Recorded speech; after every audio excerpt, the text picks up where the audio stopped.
Olá, pessoal, sejam todos bem-vindos ao canal Vista Pátria e hoje nós temos a honra de receber o ator Mário Gomes.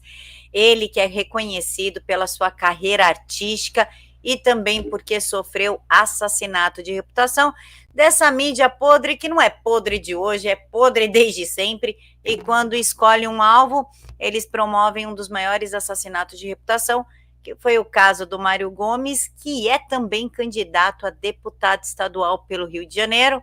Aí, pessoal do Rio de Janeiro, vocês já têm um candidato a deputado estadual, e ele vai contar para a gente um pouquinho da sua história e sobre as suas bandeiras. Mário, muito obrigada por aceitar falar com a gente.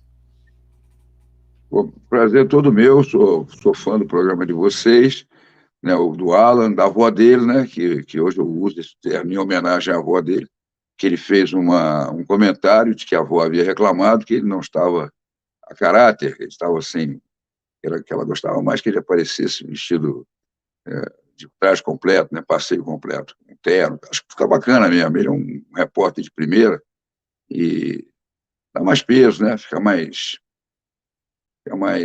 profissional, sei lá, bacana. Eu adoro voz, né? Eu tive uma avó que foi muito querida e tenho saudades dela, e ela me, me inseriu no cristianismo, né? Com a Nossa Senhora de Fátima. Quer dizer, desde pequeno eu frequentava a igreja e tal, eu ia lá, a gente tinha que comungar todo domingo para jogar bola e tal, e eu ia, rezava, sempre rezei. Mas com ela, eu morei um tempo com ela e ela me contou a história de Fátima, eu fiquei muito emocionado e me identifiquei, eu tinha 8 anos, né, com aquele menino Francisco e tudo. Aqueles foram maltratados pela população e tal, e ela apareceu. Até hoje eu me arrepio quando eu relembro a história. História linda. Sim, minha avó também me apresentou um monte de santas e santos com histórias maravilhosas e são... Minha avó ainda está viva, graças a Deus, essa minha avó, as outras duas já foram, mas são as minhas melhores recordações. Mário, o Diga. senhor é reconhecido por ser um grande ator, por ter sido o queridinho na época, né? Um sexy symbol. O senhor pode falar um pouquinho a respeito da sua carreira, o que aconteceu para gente?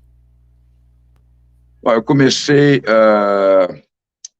bom, aos 17 anos, fazendo Conservatório Nacional de Teatro, e eu fiz uma prova, né, para entrar para o conservatório, e passei com distinção, que é uma honraria concedida a alguns, como a Cacilda Becker e tal, toda uma galeriazinha aí bacana. E depois eu fiz o Peru, uma peça, eu fazia um personagem pequeno, eu gostava mais de pegar onda e tal, gostava de trabalhar como ator também, mas gostava também de pegar onda, tinha minha motocicleta, e aí o lá do conservatório, o Zé Renato me levou para essa peça, ali eu conheci o Nestor me foi apresentado pelo Ari Fontoura, aí me trouxe uma peça, que era Greta Garbo, quem diria Acabou de Viajar. E eu aí me interessei, me achei um pouco, assim, uma peça difícil, né, e tal.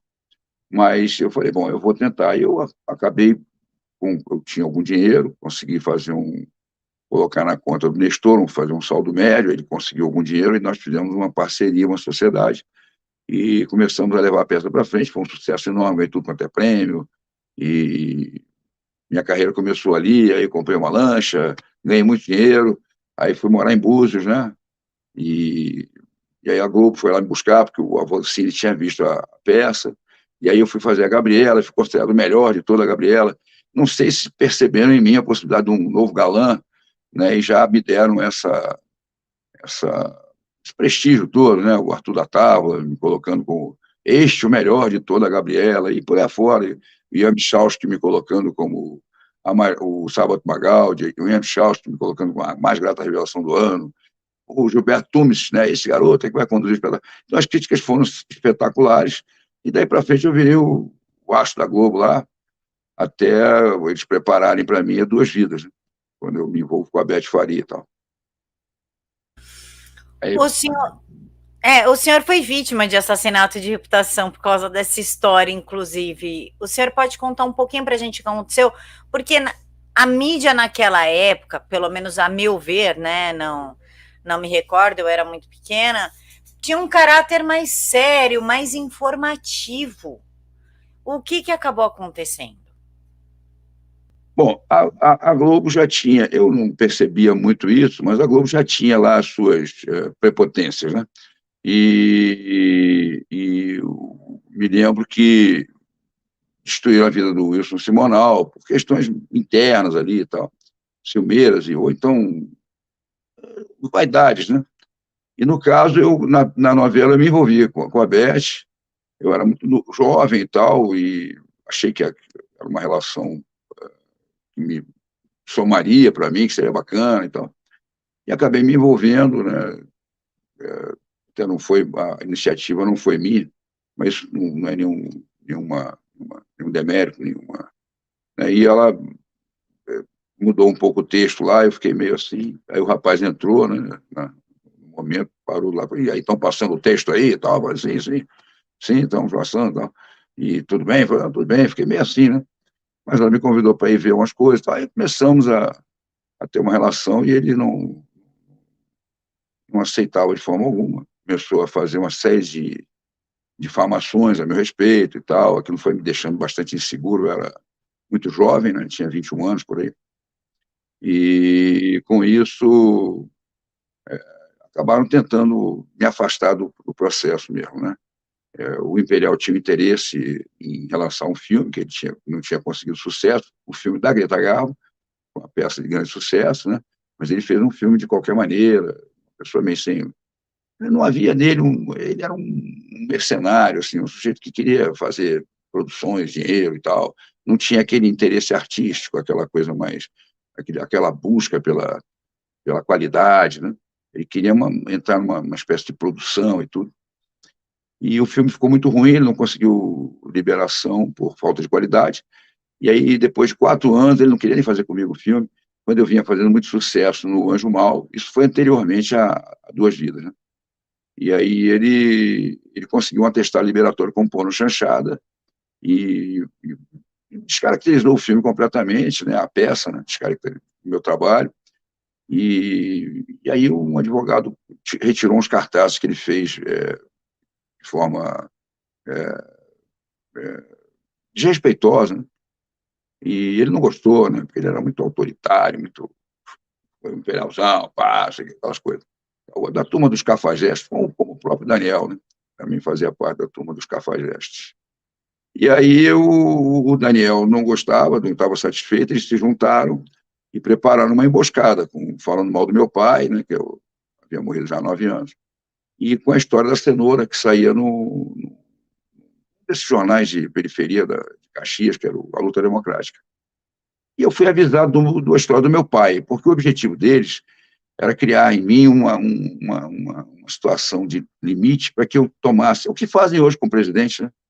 Difamaram, agora estão tentando todo tipo de provocação para que ele tenha alguma atitude reprovável, né, e com isso possam, de alguma maneira, né, atacá-lo de forma mais efetiva.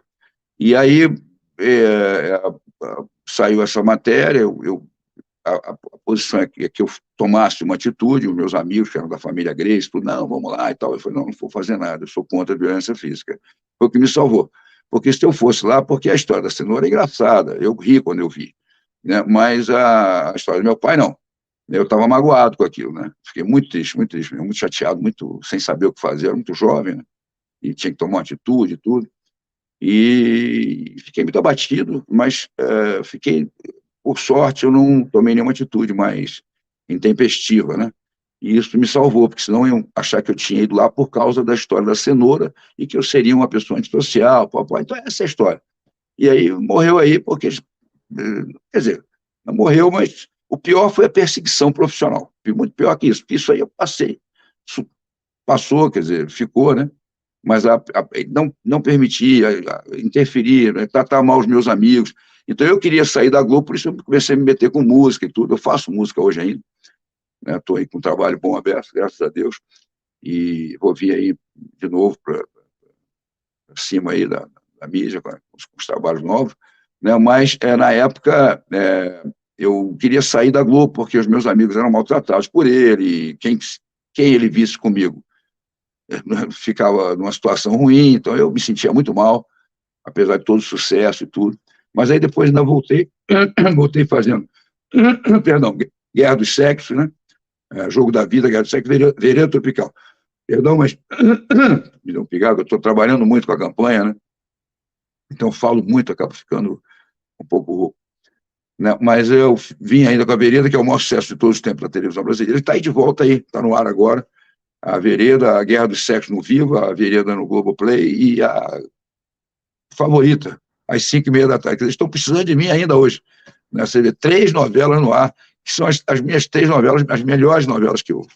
O meu melhor trabalho foi na Favorita, e os maiores sucessos foram Guerra dos Sexos e Jogo da Vida, né? Que marcaram realmente uma modificação na linguagem da televisão, da novela na televisão brasileira, quando eu trago a irreverência, né? O bom humor. Até então era algo açúcar, era Amor com Amor se Paga, Meu Primeiro Amor, aquelas coisinhas assim do Cláudio Marcos com a Regina Duarte, as novelinhas mais calmas, mais bonitas. A gente entrou arregaçando, né? Trazendo uma linguagem nova e arrebatando o público mesmo, tanto que batia 98 pontos de audiência. Mário, o senhor trabalhou com José Dumont, né, seu colega de Rede Globo, quadro da Rede Globo, e ele foi preso recentemente por lascivas contra menores de idade, né, contra crianças. Como o senhor vê essa acusação?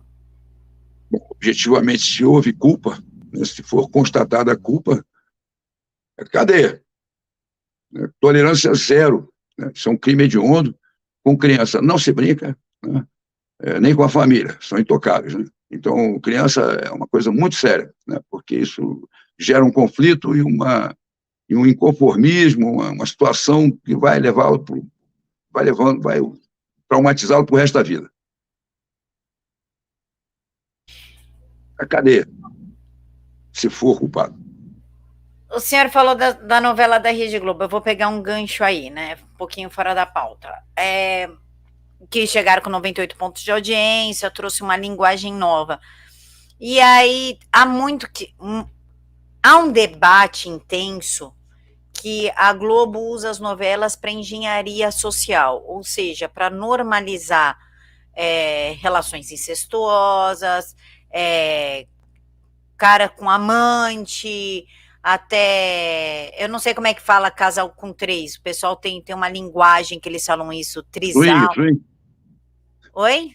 Swing. Deve ser, um negócio assim, tipo trisal, swing, para normalizar tudo isso daí.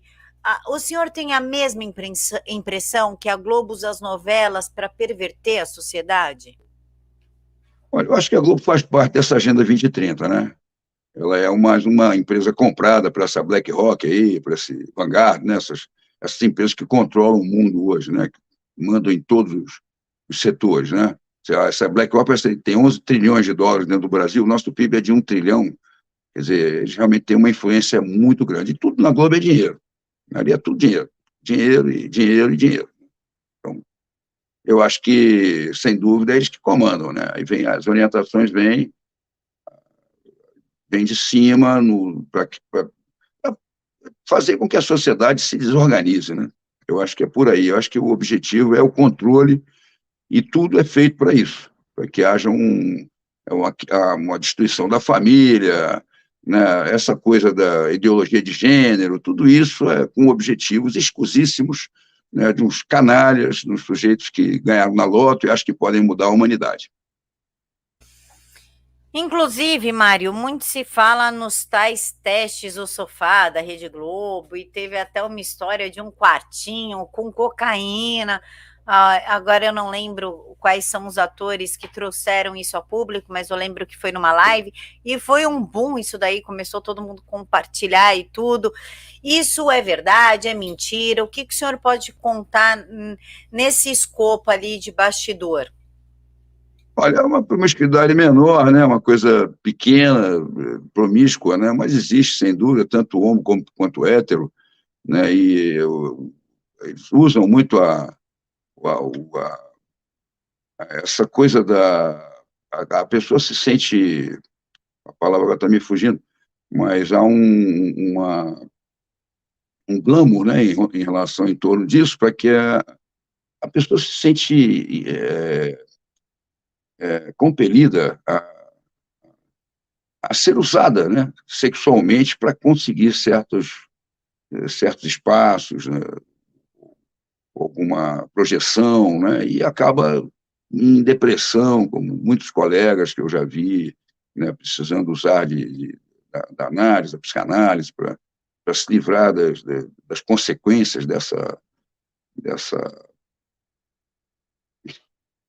procedimento, né, que eu considero promíscuo, né, mas existe isso, né, essa coisa do sofá, do centímetro, entra por uma porta, sai pela outra, né, tem muito isso. Isso aí teve bastante. Eu não tenho é uma coisa que se escuta falar, mas com muita é, proximidade, né? A gente sente que há mesmo.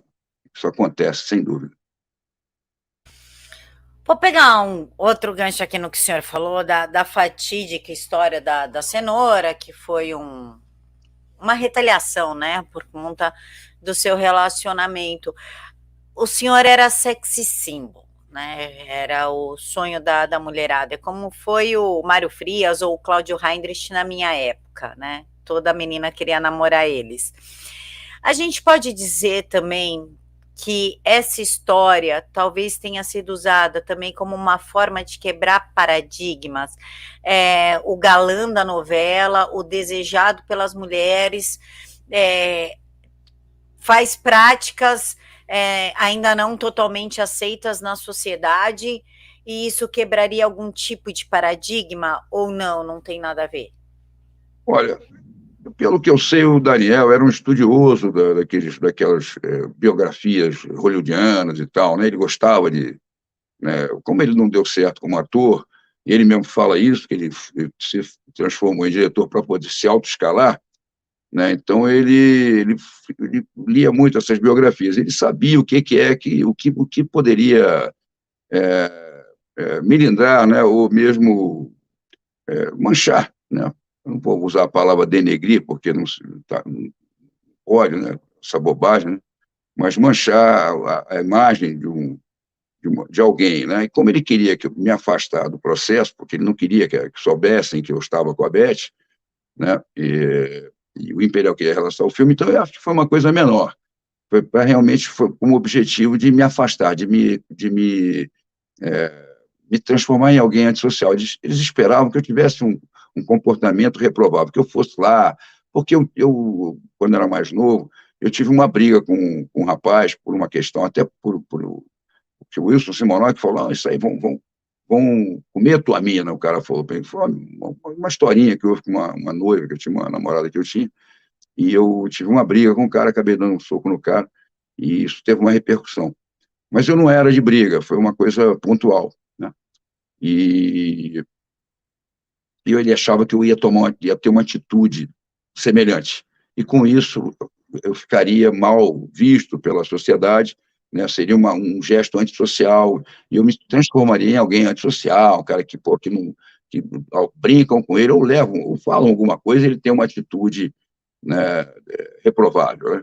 Então acho que foi mais aí, não foi tão profundo não, acho que foi uma coisa mais ali no calor da emoção mesmo.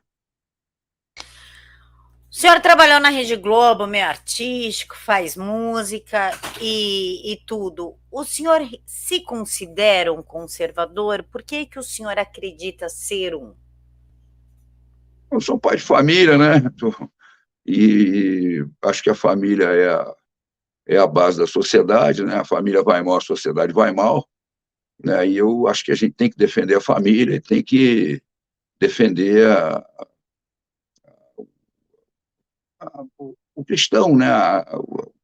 Os conceitos cristãos, né? Acho que é por aí, acho que essa é a saída, é a única saída, né? Eu acho que essa posição é a que nos leva realmente a um entendimento conosco mesmo, né? Com a gente mesmo. Inclusive, Mário, o senhor sempre esteve presente em todas as manifestações em prol do Jair Bolsonaro aí no Rio. Mas o senhor já é pai, já tem uma carreira consolidada, enfim. Por que que o senhor participou? O que leva? Falar, não, hoje eu vou sair da minha casa e vou na manifestação pelo presidente. O que te leva a isso?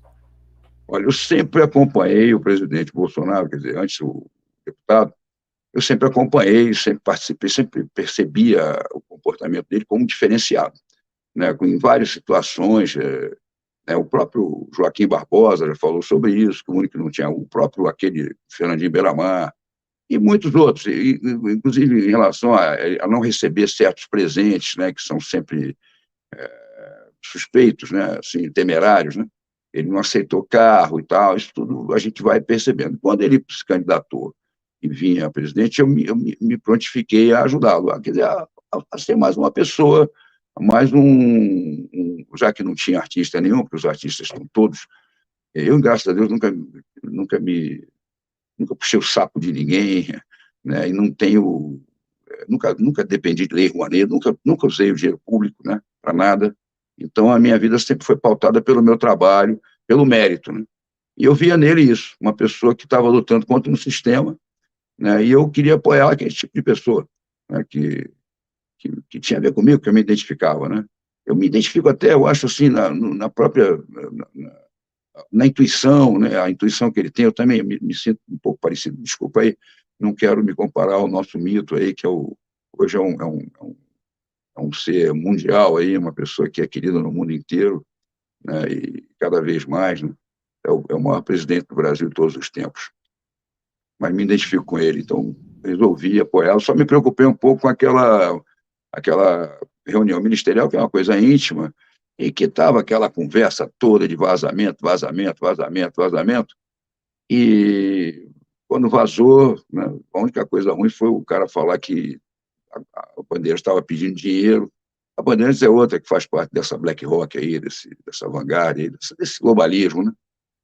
Desses metacapitalistas aí que querem modificar a humanidade, e falou que pediram dinheiro, né? Porque tem que continuar com aquela propaganda do auxílio e tal, papai, que estava indo muito bem lá na Band, né? Eles estavam orientando as pessoas em relação ao auxílio, mas aí ele comentou, o rapaz lá, o chefe do programa, o Datena, ficou todo aborrecido e tal, aquele quem pegou dinheiro, pá, tacou, porque ele quis dar o furo de reportagem, não checou, né, o que tinha dentro, ele queria lançar logo, colocar logo em primeira mão, e ele não percebeu que falavam justamente dele, né?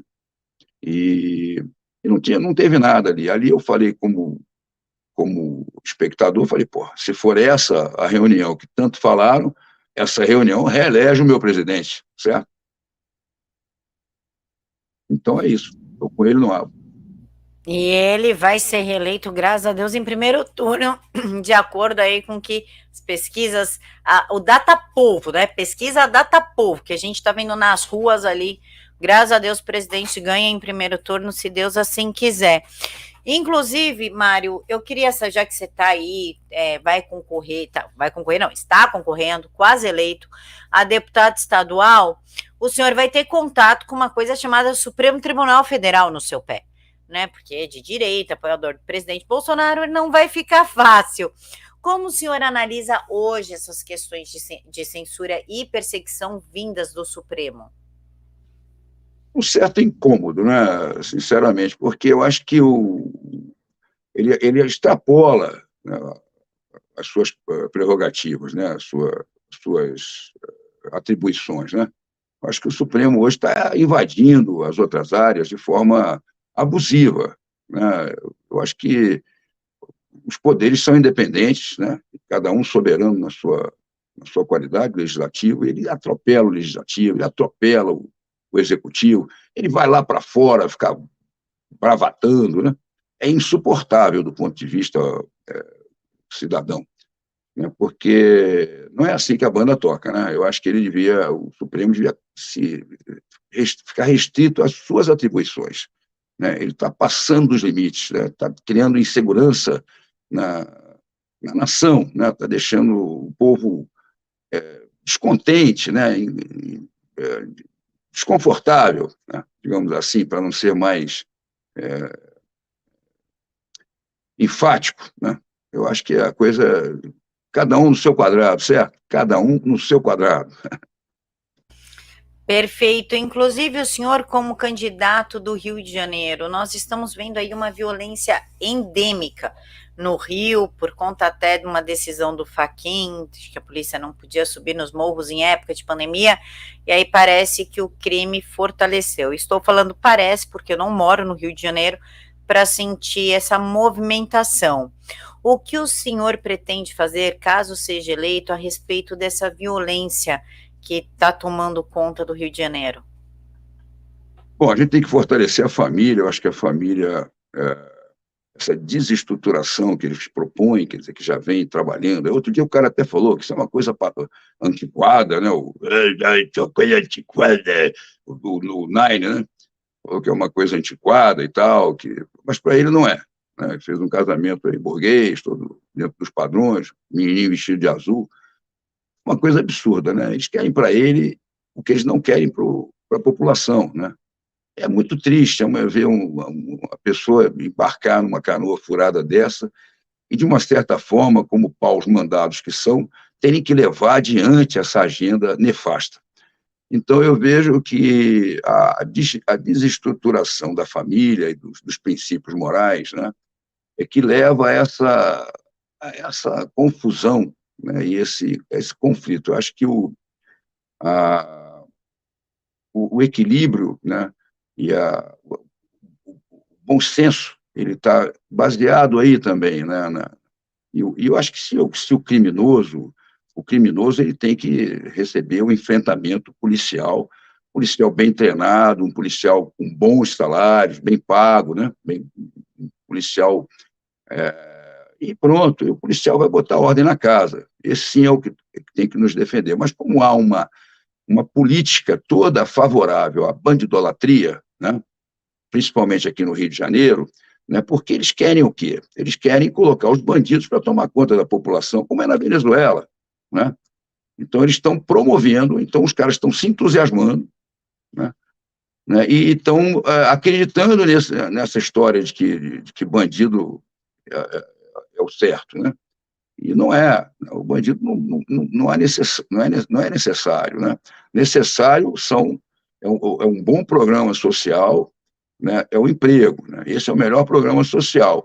E o policial, né, deve agir para combater o crime, caso evidencie-se isso, né, com bom treinamento e com bons salários. Né? E o melhor programa social é o emprego. Então, não há bandido, não deve proliferar, né? A gente deve coibir. Né? Não, mas tem a turma que apoia, que desencarcera, agora desencarceraram na Colômbia. Essa turma vermelha aí é uma tristeza, cara. Querem ficar no poder eternamente, comendo caviar e lagosta e tal, e dando ração para o povo. Lembra do rapaz lá de São Paulo, que falava que tinha uma ração humana? Que ele mesmo se assustou, porque ele queria sair na frente, ele era todo precipitado, né? Aquele sujeito serelepe, né? Com as calças muito entranhadas e tal. Então, era uma coisa triste. Ele mesmo quis pular na frente, ele quis pular na frente de tudo, né? E acabou ficando para trás, né? Até saiu da política, pelo que parece. Graças a Deus saiu. São Paulo agradece. Brasil agradece. Meu Deus do céu. Eu aqui de longe, eu ficava apavorado. Imagina vocês aí. Foi uma gestão muito peculiar, extremamente interessante. Que pessoa absurda, cara. E o coitado do Alexandre Frota embarcou nessa. Foi a gestão da fome aqui, da porta... Meu pai, ele falou que ia lançar uma ração, eu fiquei meio assim, falei, pô, esse cara é maluco, pô. E os caras estão com essa ideia. Esse Klaus Schwab não está com essa ideia dos insetos, pô. A Carol, como é que é? Nicole Kidman está promovendo os insetos, comendo. Aquela outra também, Angelina Jolie, minha mulher linda daquela. Tudo. Não mais bonita que a minha mulher, mas muito bonita. Comendo esse inseto, que não pode acabar, que não pode fazer xixi, que não sei o que. Conversa fiada. Pô. Esse negócio de planeta também é conversa fiada. Isso é tudo para criar clima, para controlar, para encher o saco. Cadê aquela. Como é que é o nome dela? Não sei o que, Thunderberg, aquela. Não fala nada, estão tocando fogo no carvão lá, não fala nada. É a Greta.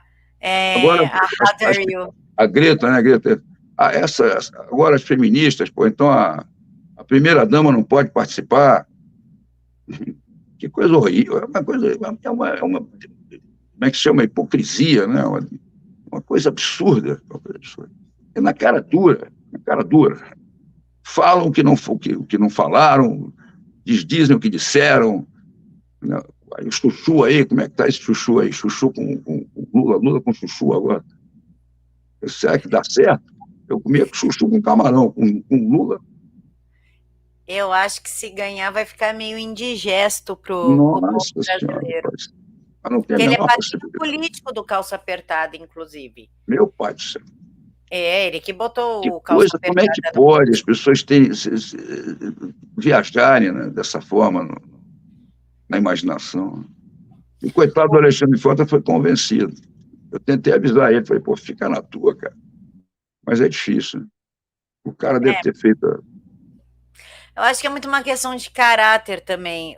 O senhor citou o Calça Apertada, muita coisa que o povo não sabe aqui de São Paulo é que quando ele foi prefeito, ele queria até regularizar as merendas. Então, a criança, por exemplo, só podia pegar 4 pedacinhos de salsicha e 2 colheres de arroz e tinha a mãozinha marcada para não repetir o prato. Quem tem dúvidas do que eu estou falando, coloca.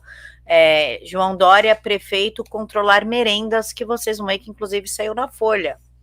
E aí ele vem com essa ideia imbecil de ração. E quem colocou esse imbecil na política foi justamente o imbecil do Alckmin. Foi assim que... Boca mole, né? O pobre não tem que subir na vila, pô. Pobre não tem que subir na vila. O pau mandado do Jorge Soros aí, o boca mole. Sabe quem é, não? É o ministro, né? O FHC. Ah, o FHC. Pobre não tem que subir na vida, pô. Esses vagabundos querem se aposentar. Ele se aposentou com 31 anos de idade, chamando os aposentados de vagabundos. O FHC falou isso, eu achei que tinha sido o sapão do Supremo. Parece, né? Inclusive foi colocado por ele lá. Havia uma identificação de bocas ali. Boca mole com boca mais mole ainda. Na boa, na boa. Coisa estranha. Já que a gente está falando mal de governador, vamos falar de Cláudio Castro. Como o senhor analisa o governo do Cláudio Castro? Há um zum aí nos corredores, não sei, que parece que ele não é tão bolsonarista como dizem, ou isso é só fofoca de assassinato de reputação? Olha, eu não sei, mas eu acho que ele foi discreto, né, no governo, obviamente foi razoável, né, herdou uma gestão bastante equivocada, então a gente tem que relevar, e eu acredito que temos que dar uma chance para ele, até para que ele traga os projetos dele que sejam implementados, né? Até porque o outro, meu Deus do céu, se o outro entra, o Rio corre um perigo absurdo, né? Porque é um sujeito que conhecemos, né? Sabemos como se comporta, né? Isso aqui vai virar uma Medellín, né? É possível, né? Então a gente está numa encruzilhada. Agora, vamos ver, ele pelo menos ele toca o barco, é um sujeito sensato, né? Mais ameno, tranquilo, vamos ver. A gente temos que reelegê-lo. Inclusive, Mário, já que estamos falando de gestão e falamos do governador, a gente tem que falar do presidente Jair Bolsonaro. Como o senhor analisa a gestão do presidente desde o dia 1º de janeiro de 2019 até o dia de hoje? Olha, eu gosto muito do trabalho dele, eu acho que ele é uma pessoa transparente, isso é fundamental, né? É um sujeito que colocou um ministério como nunca se viu no Brasil, né, com ministros como o Tarcísio Gomes de Freitas, né, que é um espetáculo, né, esse cara merece ser governador de São Paulo. Ele é muito competente, uma pessoa sempre... Né, olha, a minha primeira postagem assim, que deu muita repercussão foi falando sobre ele. Eu tinha me esquecido, porque eu fui no palanque do presidente, eu falei algumas coisas, né, fui sucinto e tal, e me esqueci de falar dele, me senti mal. Eu falei, poxa, eu estou muito satisfeito com o trabalho dele, né, um sujeito, uma competência enorme, né, com uma produtividade enorme. né, águas chegando no Nordeste, estradas, pô, pontes sendo pontes que estavam inacabadas, pô, ligando um ponto. Porque o que interessa para a esquerda é a não produção, é o caos, é a fome, né, é não deixar que o Brasil se desenvolva, é impedir que as estradas de trem, né, as linhas de trem não funcionem, né, há uma liminar, inclusive, para impedir aquela Ferronorte, né, que ela diminui imensamente o trajeto ali para saindo do Mato Grosso. Eu não conheço bem assim mas eu sei que ela sai dali e vai ali para o Amapá, enquanto que a outra tem que dar a volta em todo o contorno da litorânea do Brasil para chegar no mesmo ponto. Né? Quer dizer, uma despesa enorme. Então, eles não permitem que. Eu não sei como é que está agora, mas há um procedimento todo para o travamento do país. E esse cara abriu tudo, colocou estrada, acabou com a quebradeira de caminhão, quer dizer, os caminhoneiros estão felizes da vida, o caminhão desliza nas estradas boas, né, com asfalto grosso. Né? Então, é um sujeito que, em pouco tempo, ele fez muita coisa. Não só ele, como o Paulo Guedes, com o nosso PIB batendo 2,5% aí, é o único país no mundo que está com uma perspectiva fantástica, né? O nosso agro. O Brasil estava voando, né, em 2019. Aí entrou a situação que já foi programada, já vem desde 2015 que eles vêm com essa história, essas vacinas foram patenteadas em 2015, que nem tinha o vírus ainda, né? Há um procedimento todo interessado no caos, né? E esse pessoal do quanto pior, melhor, eles trabalham dessa forma, né? Eles estão trabalhando contra, eles querem que a coisa não dê certo, né? Que é uma maneira de prejudicar. Falam que o cara tem milhões, né, de apartamentos, é mentira. Né? Você pega, inclusive, absolutamente desproporcional. Enquanto um cara tira 8 trilhões da nossa economia e leva lá para fora para fazer obras fora do Brasil e, obviamente, se locupletar, né? Que a gente sabe por que a carne está com esse preço abusivo, né? Porque, pô, a fazenda que me consta que fornece os bois é comandada pelo filhinho, né? E o outro pegou o dinheiro do BNDES para comprar todos os frigoríficos, né, e criar um monopólio. Comprou, fechou, botou todo mundo na rua, porque não interessa o emprego para eles, o Estado não emprega ninguém, quem emprega é o empresário. Colocou tudo na rua e ficou com o monopólio da carne. Aí você vai comprar uma carne que custa R$ 150, um pedacinho de carne cheio de gordura. Né, e dura, não é nem uma carne. Aí os pequenos frigoríficos, os pequeninos que não foram afetados, às vezes cede uma carne ali, hoje você come carne maravilhosa, muitas vezes, né? Carne boa, macia e tal. E esse cara tem o monopólio da carne hoje, porque o cara faz o monopólio, ele concentra, né, como concentrou nas empreiteiras, quer dizer, é um absurdo. Você pega nos Estados Unidos, tem 5 mil empreiteiras, aqui tem 5, né, que são da família do molusco. Então é bem complicado o negócio, né? Eu acho que não é tão complicado que está na cara, mas infelizmente as pessoas não enxergam. Cadê vai ter picanha? Vai comer picanha de quem, rapaz? Vai comer nada, vai comer ração, se tiver, né? A gente sabe que a realidade é essa. Ele mesmo fala que quer controlar a mídia. Ele tem falado a verdade. Acho que ele não quer ser presidente. Acho que ele está de saco cheio. Acho que ele já viu que não dá certo. Não deve ser agradável ser presidente dessa maneira, né? Que não faz a coisa legal. Não é um cara que faça o bem para as pessoas, né? Ele não quer o bem, ele quer o mal, porque é o mal que faz o controle. A fábula da galinha, né, do Stalin, né, que pega a galinha, depena, a galinha sangra, sente dor, joga no terreiro, bota o milho na mão, ela vem comer na mão dele. Eu tenho isso com o meu gato. O meu gato, se eu acordo aqui, piso no chão de uma maneira diferente, ele sai correndo. Mas se ele tiver com fome, pode cair a casa que ele não sai daqui de perto de mim. Você já comeu? Aí fica cheio de frescura.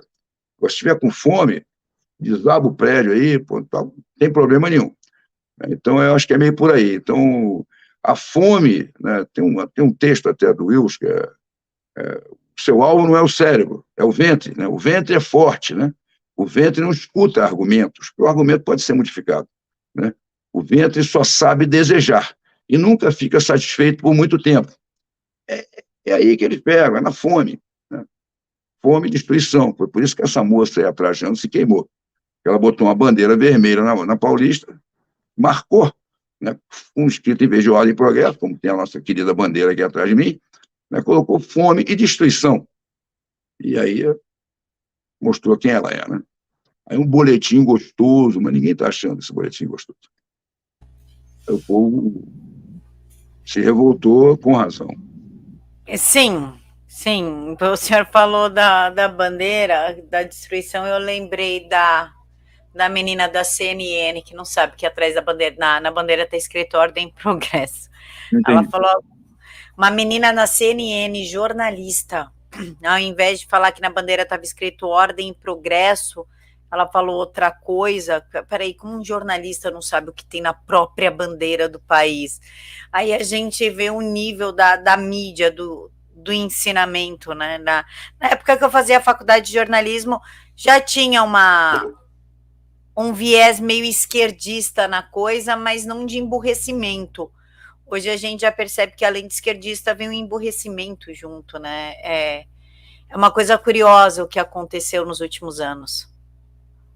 Eles estão doutrinando nesse sentido, para diminuir a qualidade do ensino, né, para passar com facilidade, né, trabalhando em cima desfazendo as nossas convicções, nossos valores, né, estão trabalhando para desmantelar mesmo, para criar o controle, né, para ir fazendo.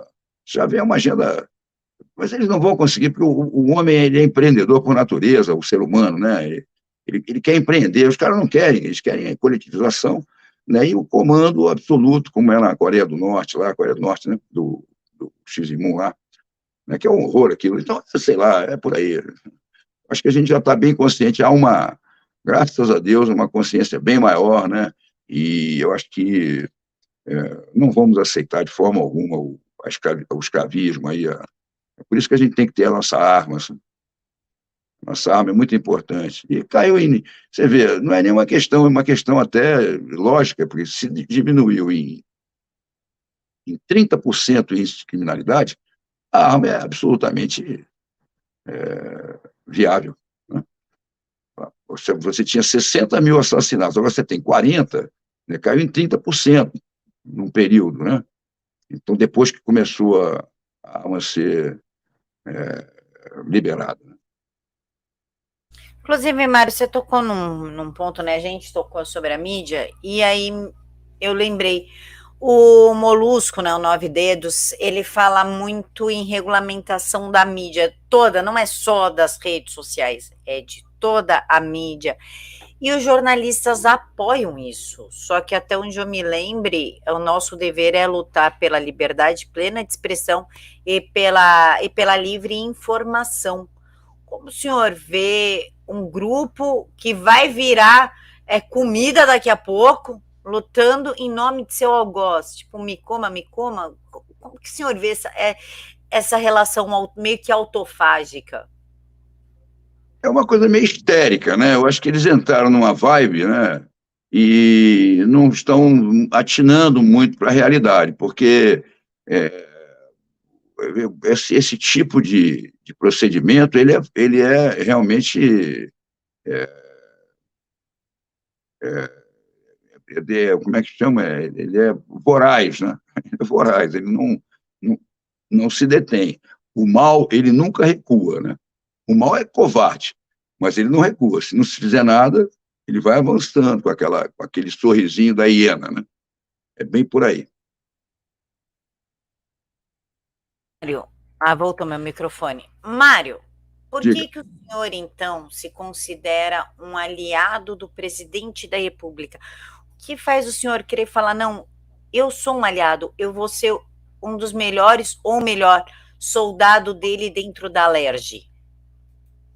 Olha, o meu lema é Deus, pátria, família, liberdade, liberdade, liberdade, liberdade. É o que ele coloca sempre. Então, eu me identifico com ele. Né? Eu me vejo, eu me sinto assim, até do ponto de vista histórica, da minha história, né? Assim, eu tenho mais ou menos, né? Somos pessoas é, pessoas boas, né? Eu vejo assim, né? Eu vejo também desta maneira, né? Que até ingênuas, né? De certa maneira, né? E que as pessoas se incomodam, né? De alguma maneira, querem manipular, como há na nossa... no meu comportamento, por exemplo, eu sou muito... eu permito muito, eu delego, né? Eu aceito a opinião. Isso é perigoso, né? Porque as pessoas vêm com as suas opiniões, muitas vezes de forma mais radical, né? Mais definida. Eu, às vezes, pondero, né? Eu aceito eu acho que um líder será sempre um liderado, né? Eu vejo isso no Bolsonaro, né? Um verdadeiro líder só está feliz quando o seu povo está feliz, né? Então, eu me sinto assim também. Tudo que eu fiz foi para agradar. Se a pessoa ficar feliz, eu também vou ficar, né? Eu trabalho para isso. A minha função é fazer com que a pessoa me aplaude, é fazer com que a pessoa se divirta, né? Eu sou um como é que chama? Um showwoman, showman, né? Um showman. Então, o meu objetivo é agradar, é conquistar as pessoas, é fazer com que elas fiquem felizes, né? Satisfeitas, saiam questionando, né? Procurando compreender melhor as coisas, né? Eu gosto muito da psicologia também, então eu penso dessa maneira. Então, tudo que eu faço é para agradar. E eu acredito que ele tem isso também. E há essa coisa do retroagir, de você, às vezes, ter uma posição que você entende como sendo consensual, e muitas vezes não é. E você tem a capacidade de entender aquilo e aceitar o erro, né? E modificar imediatamente, né? Como diz o Freud, não há nada que eu diga agora que daqui a meia hora eu não posso mudar de opinião, né? Então, faz parte. Se é bom para você, é bom para mim, né? Se for bom para mim e para você, estando os dois de acordo, ficamos dessa maneira, né? É mais ou menos isso, né? Ficamos bem, né? Mário, enquanto a gente está fazendo a entrevista aqui, eu estou pontuando algumas pautas com o Alan, e ele pediu para te mandar um super abraço, diz que adora você e que lamenta não estar aqui, mas ele teve uma urgência de família, né? Mas que ele pediu para te mandar, neste momento, um grande e forte abraço. Ó, eu, igual para ele, adoro ele também, tenho um carinho natural por ele, né? E esse terninho aqui com essa gravatinha é para sua avó, viu? Eu vi que você comentou você comentou no outro dia no seu, como é que chama isso? No canal. No canal dele, né? Comentou no canal que a avó dele tinha reclamado com ele que ele tinha que botar a gravata e tal. E aperta bem, ó, faz um nozinho bem justo aqui, para ficar bem chique, bem legal. Eu adoro botar uma gravata de vez em quando. Apesar de ser artista, né, ser ator, não tem nada a ver com. Eu gostava daquele pessoal que trabalhava na bolsa, que usava aqueles ternos e tal. Pá. Aquela coisa teatral, aquela coisa chique, né? Eu acho bacaninha, acho que fica bacaninha. O terno dá um. Pomposo. Um estilo, dá um estilo. Mário, quais são as suas pautas? Agora é aquele momento de prender as pessoas e trazer o seu eleitor. O cara falar, mano, eu tenho que votar nesse cara. Conta pra gente quais são as suas pautas e se você for eleito, qual a primeira coisa que você vai fazer? Bom, a família, sem dúvida alguma, né? Uma pauta importantíssima, a preservação da família, o fortalecimento da família, né, dos filhos, das crianças, né? Eu tenho um projeto espetacular chamado Construindo a Persona Futura, que é um projeto que é o meu legado de vida que eu quero deixar, né? É uma sacada fantástica, né? E eu cheguei a fazer aqui, ia fazer para 620 mil alunos na prefeitura, que foi aprovado, as pessoas adoraram, já estava toda a equipe montada e entrou aquele xing-ling aí, com não sei o que lá, né? Aquele vírus aí. Aí parou, as crianças pararam de estudar, retiraram do colégio, aquela sacanagem toda que a gente já sabe. Né?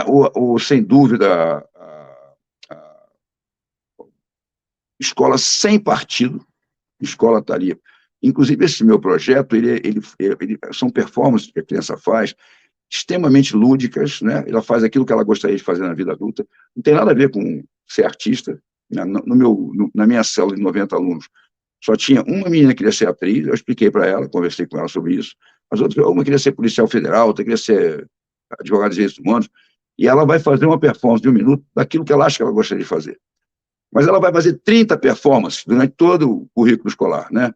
E ela vai saber exatamente o que ela quer fazer na vida dela adulta, quando ela chegar lá no final, porque ela vai fazer 30, aí ela vai aprender, ela vai saber mexer no telefone para procurar informações, ela vai desenvolver o conhecimento geral, o autoconhecimento, né, e a segurança naquilo que ela quer ser, no que ela quer fazer, sem dúvida. Né? Ela pode chegar lá na frente e falar, não, eu quero ficar na praia vendendo coco, mas uma opção sem dúvidas, né? sem conflito. Né? Então, as crianças adoram fazer, porque não tem o constrangimento de ter que fazer o personagem, ou uma coisa qualquer do Ariel Suassuna, que... Não, ela faz aquilo que ela acha, e isso vai levá-la também a saber quanto ela precisa perceber financeiramente, né? O que ela quer, quantos filhos ela quer ter, onde ela quer morar, se ela quer morar, quantas aulas ela vai ter que dar como professor, e se ela vai ser empresária, se ela vai experimentar uma série de funções. Isso com a família e os professores, os diretores se envolvem, os colégios todos se envolvem, uma folha só, não tem custo algum, né? A não ser, às vezes, um pedaço de pano para fazer como é que se diz? O tipo, né? Fazer o tipo. Aí o professor quer usar a gravata borboleta e tal. Isso é um projeto que eu sou apaixonado e que vai dar um pé danado, porque as crianças gostam de fazer, então elas vão se interessar. Isso na hora do ócio, né? Não vai atrapalhar o currículo. Né? E tem, sem dúvida nenhuma, uma escola sem partido, que eu acho um absurdo. Né? A ideologia de gênero é hediondo, né? Porque isso não se faz, né? Não se precipita, né? Deixa as crianças se desenvolvendo, se sentindo dentro da sociedade. Essas propagandas absurdas de Kingsburger, né? Que ficou mal na fita, esse sujeito também é outro, que não é possível, né? Esses caras, pô, o cara vende pirulito e quer dar ordem, quer mandar, pô, o sujeito que vende bombonzinho, vagabundo, né? Tá cheio de dinheiro com isso, quer dizer, vende cerveja, só porcaria, né? Então, no bom sentido. E a liberdade religiosa, pelo amor de Deus, né? Que permitam que as pessoas tenham seus cultos, que coisa horrorosa, né? Liberdade de expressão absoluta, liberdade, liberdade, liberdade, liberdade, né? Bom, e quanto aos impostos, redução drástica de impostos, né? Porque não há necessidade, um Estado enxuto não precisa de impostos. Né? Agora, um Estado forte, um Estado grande, né? Porque o povo obedece, aí tem que enfiar imposto para pagar aquela gente toda para fazer propaganda, pagar o Caetano Veloso, o Chico Buarque, a Bebel Gilberto, a Ivete Sangalo, aí tem que ter realmente, o povo tem que ralar para dar dinheiro para essa gente, não é verdade? Para o Bruno Gagliasso, não é verdade? Aí o Bruno dá beijinho na cabeça lá do nosso querido Molusco, né? E também e uma rígida fiscalização do dinheiro público. Né? Isso é importantíssimo. Fiscalização absoluta do dinheiro das pessoas. Né? Respeito ao dinheiro público. Nunca precisei de dinheiro de ninguém, de nenhum tipo de lei nenhuma, né? E vivi muito bem, e vivo muito bem. O dinheiro ele é necessário, sem dúvida alguma, mas se você, com um país rico como o nosso, né, você vai ganhar o seu dinheiro. E o Brasil estava voando, e vai voltar a voar. E já está voando de novo. Já diminuiu o emprego, mesmo com todos esses problemas, o Paulo Guedes conseguiu fazer a coisa certa. Apesar da boca miúda aí querer, né, o quanto pior melhor, e ficar atrapalhando, e votando contra, e aí enchendo o saco, né, a gente vai vencer. A gente vai superar tudo isso, e o Brasil vai ser esse colosso, né? Já é, porque se vai ser, já é. Né? E é isso aí, o Brasil está condenado à prosperidade e ao crescimento. Mário, quero agradecer a sua participação aqui no canal, foi uma grande honra ter você aqui, me diverti, muito obrigada. Muito obrigado, eu também agradeço, um grande abraço aí para o Alan, que é uma pessoa doce, né? Uma pessoa querida, uma pessoa verdadeira, né? Que ele siga em frente aí e que faça uma carreira brilhante, que tem tudo para isso. E esse Brasil aí maravilhoso, verde, amarelo, azul e branco, vai embora, vai voar que nem pipa aí. Amém. Beijão, meu povo. Obrigado aí, ó. Vou fazer pedir o voto das pessoas. Por favor, posso fazer isso? Você pode? Lógico. Pode. Eu não sei Seu porque. número devia estar Então, aí, o senhor não colocou? meu povo querido, podem confiar. Eu sou uma pessoa que vocês sabem, vocês me conhecem. Né? Meu nome é Mário Gomes, sou anticomunista. Eu sou candidato a deputado estadual. Meu número é 10700. 10700.